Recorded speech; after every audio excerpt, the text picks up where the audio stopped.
आणि कोणाचा आपण उल्लेख केला होता मागच्या व्हिडिओमध्ये, तर ती जी व्यक्ती आहे, ती जी महिला आहे, ती कोण आहे तर नुपूर शर्मा. आणि ह्या नुपूर शर्मावरती आपण आज व्हिडिओ बनवणार आहोत.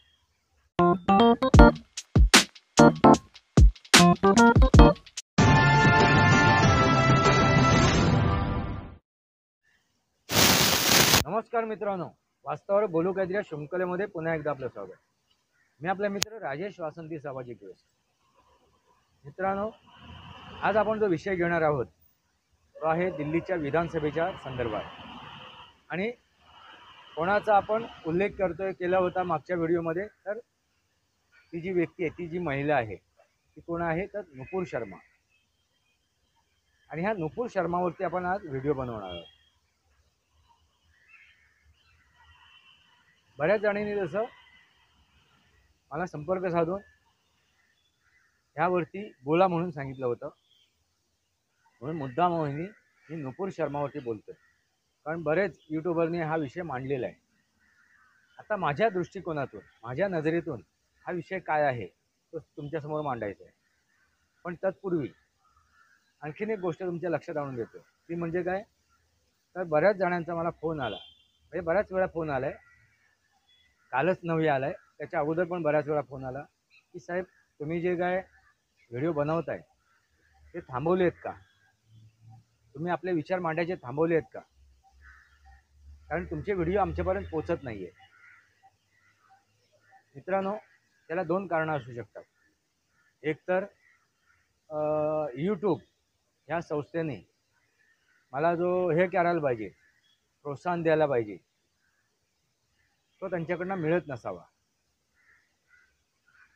मित्रांनो, ही एक महत्त्वाची गोष्ट आहे. आणि दुसरी गोष्ट काय आहे, तर तुम्ही सबस्क्राईब केलं आहे, माझ्या चॅनलला सबस्क्राईब केलं आहे, पण तुम्ही बेल आयकॉन दाबलं नसेल. आणि बेल आयकॉनचा इथे जो ऑल बटन आहे ते दाबणं गरजेचं आहे.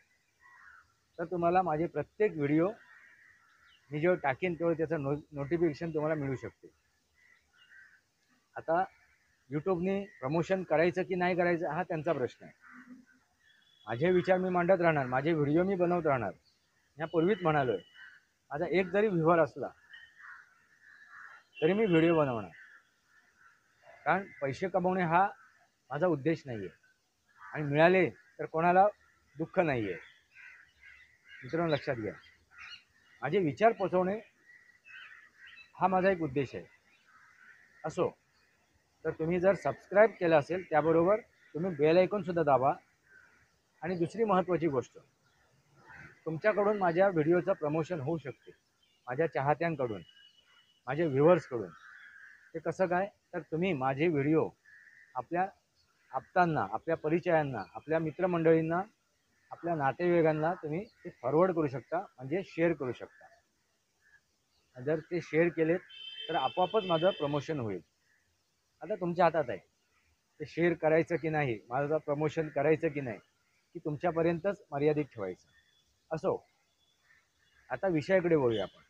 विषय काय आहे, तर नुपूर शर्मा. आणि नुपूर शर्माला तिथे निवडणुकीच्या रणांगणात उतरवणार आहेत का, त्यांना तिकीट मिळणार आहे का, याच्यावरती चर्चा चालू आहे. जोपर्यंत मला माहिती आहे तोपर्यंत तरी नुपूर शर्माला तिकीट मिळालेली नाही. पण अजून तिकीट वाटप सुरू आहे, किंवा त्याच्यात बदलावसुद्धा येऊ शकते. जर सगळी तिकीट वाटप झाली असेल पूर्ण दिल्लीचं, तर शेवटच्या मोमेंटला सुद्धा त्याच्यामध्ये चेंज येऊ शकतो, उमेदवाराची बदली होऊ शकते. असो, तर आता नुपूर शर्मा हा जो विषय आहे तो खूप महत्त्वाचा आहे. थोडासा उल्लेख मी मागच्या व्हिडिओमध्ये केलेलाच आहे. आता तो का महत्त्वाचा आहे, कारण काय महत्त्वाची गोष्ट घडली होती त्यावेळेला, ज्यावेळी ते एक भारतीय जनता पार्टीचे प्रवक्ते म्हणून त्या एका चॅनलवरती बसले होते. आणि त्यावेळेला त्यांना छेडलं गेलं. कशा स्वरूपात, तर हिंदू धर्मा स्वरूपात. आणि छेडणारी व्यक्ती कोण होती, तर मुसलमान. आणि मुसलमानाचे काय अभ्यासक असं म्हणायला हरकत नाही. आणि त्यांनी हिंदू धर्माबाबत छेडलं, म्हणून नुपूर शर्माने तथ्य ठेवली मनगढंत कहाणी नाही सांगितली, गोष्टी नाही सांगितल्या, ते वास्तव त्यांनी समोर मांडल्या. पण ह्या वास्तवा मांडल्यानंतर, हे वास्तव समोर ठेवल्यानंतर उलट नुपूर शर्मांनाच काय गुन्हेगार ठरवण्यात आलं. आणि काय म्हणालेत त्यांचे पॅरोकार्ड, म्हणजे हे त्याला कट्टरवादी मुसलमान नाही म्हणता येणार, सर्व आले त्याच्यात, सरसकट सर्व आले. आणि ते कट्टरवाद आणि सॉफ्ट हा विषयच राहिला नाही आहे. कारण त्यांची मानसिकता त्यांनी लोकसभेच्या निवडणुकीमध्ये ते दाखवलेली आहे. अगदी भारतीय जनता पार्टीचे जे हे होते, नेते होते, त्यांचे कार्यकर्ते होते, त्यांनी सुद्धा भारतीय जनता पार्टीच्या विरोधात मतदान केलेलं. त्यामुळे ते सॉफ्ट आणि नरम आणि कडक मुलायम हा विषयच नाही आहे. कारण त्यांचा अजेंडा एकच आहे, तो म्हणजे गजवा हिंद, पुऱ्या जगभरामध्ये इस्लामीकरण करणं. असो मित्रांनो, आता त्यांनी एक नारा दिला, एक घोषणा दिली त्यात लोकांनी, काय, गुस्ताखे नबी की एक ही सजा, सर तनसे जुदा. आणि ते त्यांनी त्या काळामध्ये त्यांनी नुपूर शर्माला समर्थन केलं, त्यांची बाजू घेतली. अशा अनेक जणांचे त्यांनी गळे कापले. तुम्हाला माहिती असेल, तो एक शिंपी, एक टेलर, त्याच्या दुकानात जाऊन त्यांनी अगदी दिवसा ढवळ्या त्याची गळा कापला. म्हणजे तुम्ही विचार करा कुठल्या थराला गेलेली ही मानसिकता आहे. आणि हीच घोषणा त्यांनी नुपूर शर्माबद्दल पण केली होती, सर तनसे जुदा. मित्रांनो, त्यामुळे नुपूर शर्मांना थोडंसं प्रोटेक्शनच्या स्वरूपात सार्वजनिक जीवनातून निवृत्त व्हायला लागलं होतं. ही गोष्ट तुम्हाला ऐकून माहिती असेल. मित्रांनो, विचार करा, जो सत्य बोलतो त्याला निवृत्ती घ्यावी लागते, आणि जो असत्य बोलतो, जो आरोप लावतो, धादांत खोटं बोलतो, तो खुलेआम फिरत असतो. यांनी हे प्रश्न उपस्थित केले, ज्यांच्यामुळे हा विषय निर्माण झाला. ही व्यक्ती, तो प्रवक्ता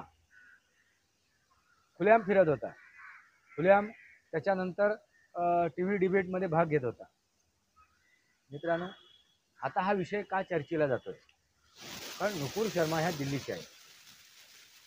आणि एक काय हवंय, भारतीय जनता पार्टीला एक असं नेतृत्व हवंय दिल्लीला, की जे नेतृत्व भारतीय जनता पार्टीला एक उभारणी देईल आणि त्या ताकदीने उभं राहील.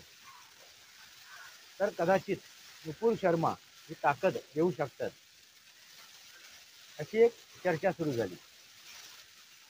कारण नुपूर शर्मा यांचं जर आपण प्रवक्ता म्हणून जर आपण बघितलं असाल, तर त्यांची ती एक अभ्यासक वृत्ती तुम्हाला दिसून आली असेल. आणि हा अभ्यासक वृत्तीचा फायदा भारतीय जनता पार्टीला होऊ शकतो, असाही एक विचार आहे. मित्रांनो, तशीच ती गोष्ट आहे. तर ह्या विषयानंतरच, म्हणजे नुपूर शर्माबद्दल जी काही धारणा आहे, त्या धारणेनंतरच नुपूर शर्माबद्दल चर्चा केली जाते. की नुपूर शर्माला जर तिकीट मिळाली आणि ते CM म्हणजे मुख्यमंत्री पदाचा जर चेहरा झाला, तर भारतीय जनता पार्टीला चांगल्या प्रकारे यश प्राप्त करता येईल. मित्रांनो, याचा आपण विचार करूया, एनालिसिस करूया. महत्त्वाची गोष्ट काय, तर चांगल्या त्या प्रवक्त्या आहेत, चांगल्या त्या अभ्यासक आहेत, चांगलं त्यांना ज्ञान आहे, नेतृत्व करण्याची त्यांच्याकडे एबिलिटी आहे, कुवत आहे, क्षमता आहे. हे त्यांनी आपल्या वागण्यातून, कर्तृत्वातून, आपल्या वक्तव्यातून दाखवून दिलेलं आहे. त्यामुळे आपण असं म्हणू शकत नाही की नुपूर शर्मा चांगल्या मुख्यमंत्री बनतील की नाही. त्यामुळे ते चांगल्या मुख्यमंत्री बनू शकतात. आता शेवटी ते आजमावं लागेल, आणि ते आपण आजमावू कधी, तर त्या मुख्यमंत्री बनतील का. असो, हा एक विषय झाला. दुसरी महत्त्वाची गोष्ट म्हणजे काय, ही घटना घडली होती त्यावेळेला, आणि नुपूर शर्माला अज्ञातवासामध्ये जावं लागलं. अज्ञातवास, मित्रांनो लक्षात घ्या, सार्वजनिक जीवनातून ते अज्ञातवासामध्ये गेले. त्याला कारण का, त्यांच्या जीविताला धोका होता. जर उद्या सकाळी भारतीय जनता पार्टीने त्यांना एक उमेदवार म्हणून उतरवलं आणि त्या निवडून आल्या आणि त्यांना जर CM बनवलं, CM बनवण्याची घोषणा केली, तर त्याचा फायदा होऊ शकतो, जे त्यांच्याबद्दल सिंपती बाळगून आहे. आणि आता महत्त्वाची गोष्ट काय आहे की गेल्या हरियाणाची निवडणूक असो, महाराष्ट्राची निवडणूक असो, म्हणजे विधानसभेची निवडणूक सांगतो, किंवा जम्मू काश्मीरची निवडणूक असो, ह्या तिन्ही निवडणुकीमध्ये हिंदू फॅक्टर हा चाललेला आहे. हिंदूंचा बोलबाला तुम्ही बघितलेला. ज्या प्रकारे लोकसभेच्या निवडणुकीमध्ये 2024च्या मुसलमान फॅक्टर चालला आणि भारतीय जनता पार्टीला 240 पर्यंत थांबावं लागलं, त्यांना ब्रेक लागला 240 पर्यंत. तसंच या विधानसभेच्या निवडणुकीमध्ये हरियाणा, महाराष्ट्र आणि जम्मू काश्मीरमध्ये हिंदूंनी आपला बोलबाला दाखवलेला, आपली ताकद, आपली क्षमता, आपली कुवत दाखवलेली. आणि ही एक जमेची गोष्ट आहे. आणि हाच एक मुद्दा की सर तनसे जुदा, सर तनसे जुदा. आणि कुठे तर भारतवर्षामध्ये आणि हा इस्लामिक देश म्हणून तुम्हाला एक तुकडा दिला आहे जमिनीचा, त्याच्यावर पूर्व पाकिस्तान आणि पश्चिमी पाकिस्तान झालेलं आहे. इस्लामिक देश तुमचा बनलेला आहे. असं असताना तुम्ही जर भारतात राहून हजर घोषणा खुले आम अगदी सार्वजनिक ठिकाणी देत असाल, तर कोणाला बोलायला पाहिजे, कोणाला भय ठेवायला पाहिजे, कोणाला सावध भूमिका घ्यायला पाहिजे, तर हिंदूंना. आणि आता हीच गोष्ट आता काय होते, उभरून बाहेर येताना दिसते. हिंदू जागृत झालेला आहे. हिंदू आता एकवटतोय. ज्या हिंदूंना दोफाड करण्याचा प्रयत्न राहुल गांधी करत होते लोकसभेच्या निवडणुकीमध्ये, आणि त्याच्यामध्ये त्यांना यशसुद्धा आलं.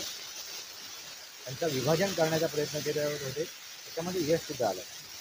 आणि लोकसभेच्या निवडणुकीमध्ये त्यांनी 99% उमेदवार निवडून आणू शकले. ही मजल मारली 99.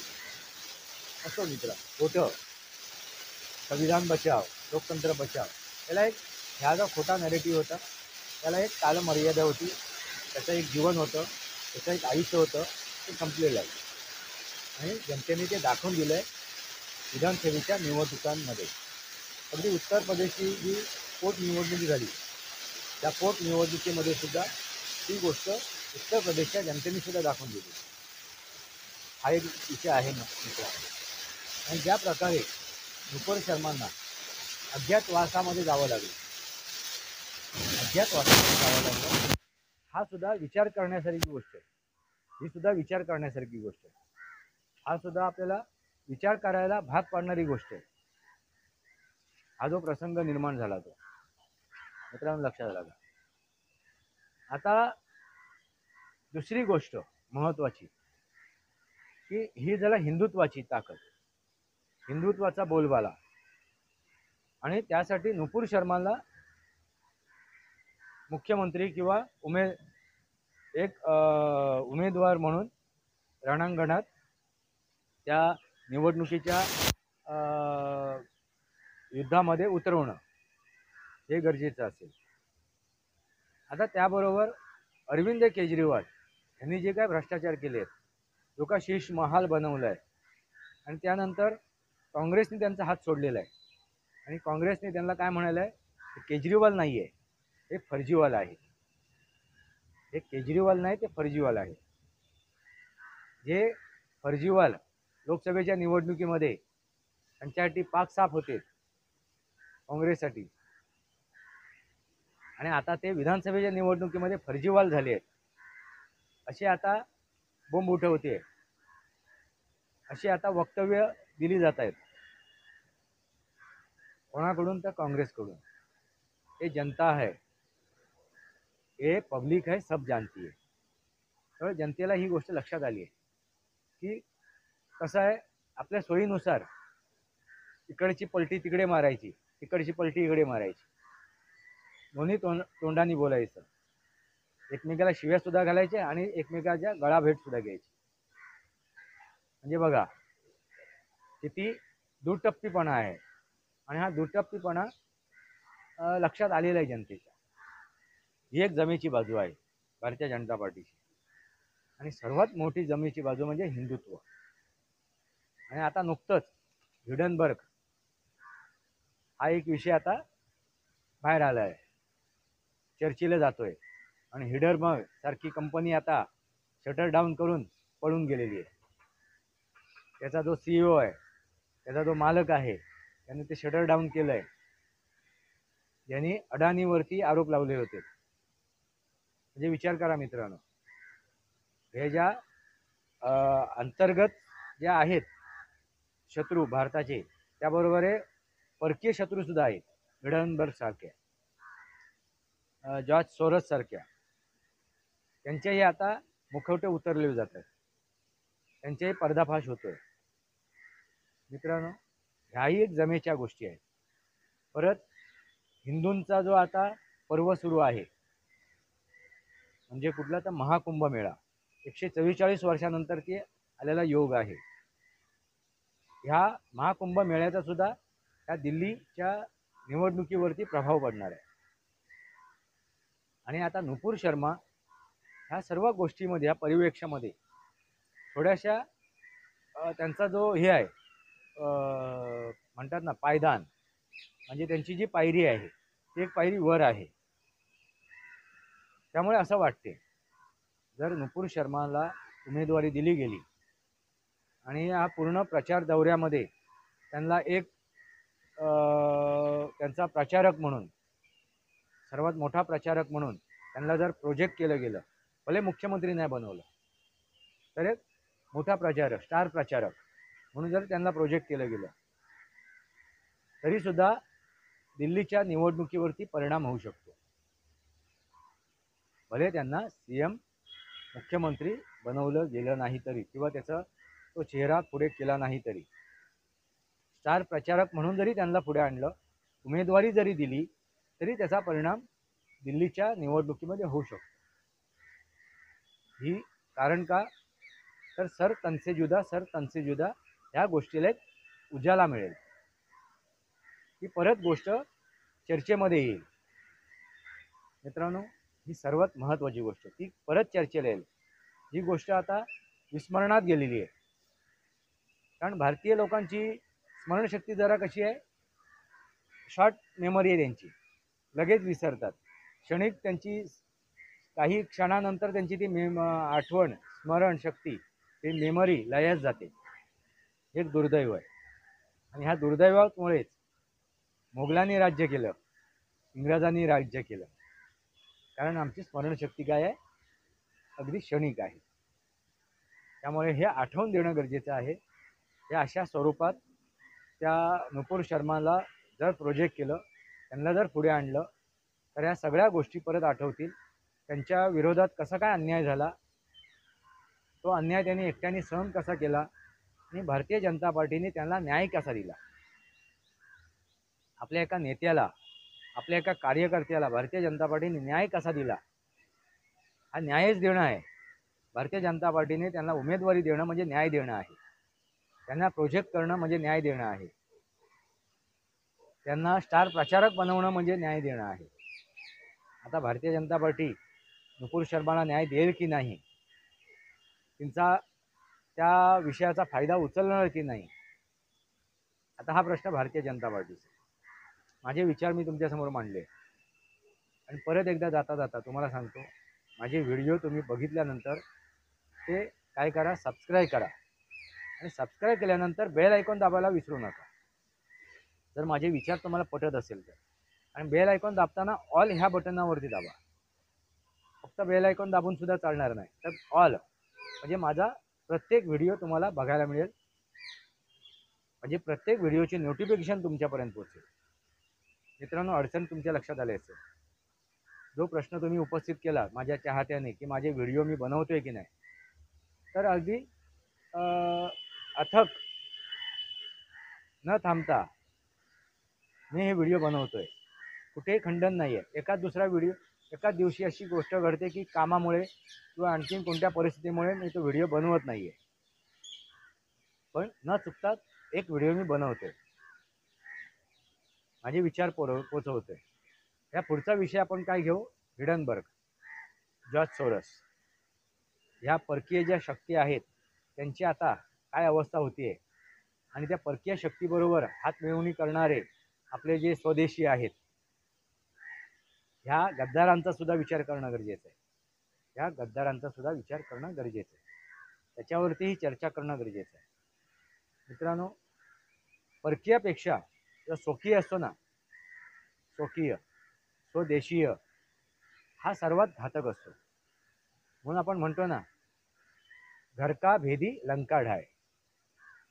मित्रांनो लक्षात घ्या, तुमच्या सामर्थ्य किती आहे हे जितकं महत्त्वाचं आहे त्याच्याबरोबर तुमच्या घरातला भेदी किती तुम्हाला घातक आहे हेही समजणं गरजेचं आहे. घरातला भेदी, आपला आप्त, आपला परिचयाचा, आपला नातलग असेल, कोणी असेल, मग म्हणजे कुटुंबापुरता मर्यादित म्हटलं की नातलग, आपला परिचयाचा, आपला शेजारी, आपला आप्त कोणी असेल, किंवा देशाचा विचार केला तर या देशवासियामधला कोणी असू शकतो. मग तो सामान्य जनतेपासून पत्रकारापासून अगदी एका नेत्यापर्यंत असू शकतो. तो जर घर का भेदी काय करू शकतो, देशाचा बट्टाबोळ करू शकतो, आणि ते वेळोवेळी दिसून सुद्धा आलेलं आहे. असं मित्रांनो, वास्तवावर बोलू काहीतरी या शृंखलेला सबस्क्राईब करा, बेल आयकॉन दाबा. माझा विचार पडत असेल तर लाईक करा, आपले विचार कमेंट बॉक्समध्ये मांडा. तुर्तास इतकंच. भारत माता की जय, वंदे मातरम. जय भारत, जय महाराष्ट्र, जय सनातन.